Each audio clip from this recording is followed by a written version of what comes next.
Namaste everyone, this is MSc second semester class of spectroscopy, and today's our topic is the Born-Oppenheimer approximation.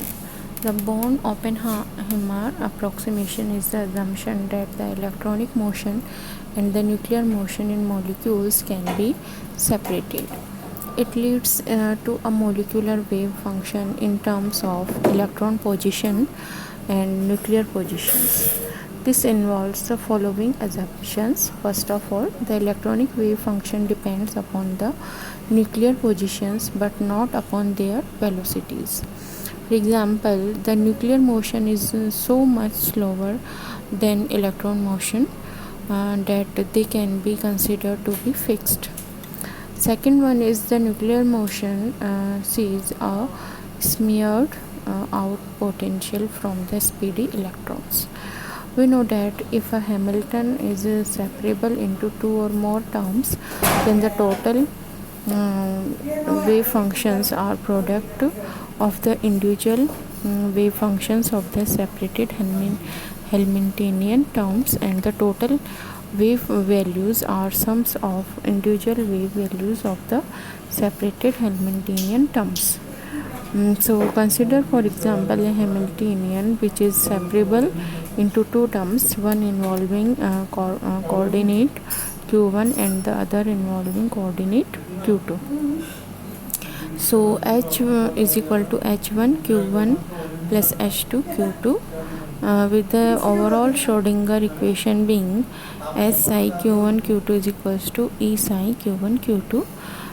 If we assume that the total wave function can be written in the form psi q1 q2 is equal to psi 1 q1 psi 2 q2, where psi 1 q1 and psi 2 q2 are wave functions of h1 and h2 with the wave values e1 and e2, then h psi q1 q2 is equal to h plus h1 plus h2 psi 1 q1 psi 2 q2, h1 psi 1 q1 psi 2 q2 plus h2 psi 1 q1 psi 2 q2 is equals to e1 psi 1 q1 psi 2 q2.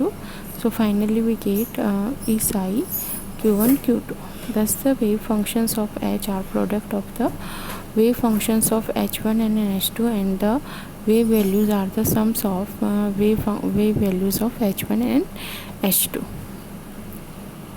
So we first invoke the Born-Oppenheimer approximation by recognizing that in a dynamical sense there is a strong separation of time scale between the electronic and nuclear motion, since the electrons are lighter than the nuclei by 3 order of magnitude. This can be exploited by assuming a quasi-separable quantum of the form psi xr is equal to pi e xr pi n r, where pi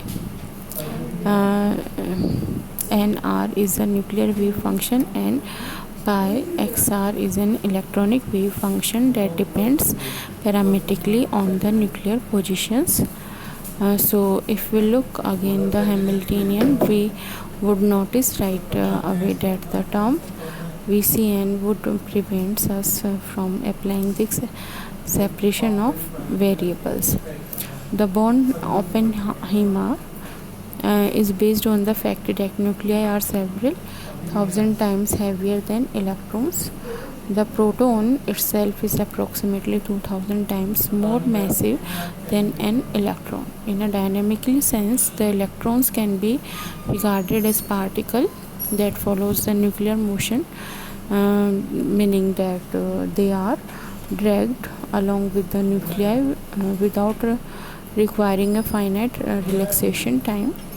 This is of course is an approximation, since there could be non-adiabatic effects that do not allow the electrons to follow in this instantaneous manner. However, in many systems, the adiabatic separation between electrons and nuclei is an excellent approximation. So this is about Born-Oppenheimer approximation. Thank you so much.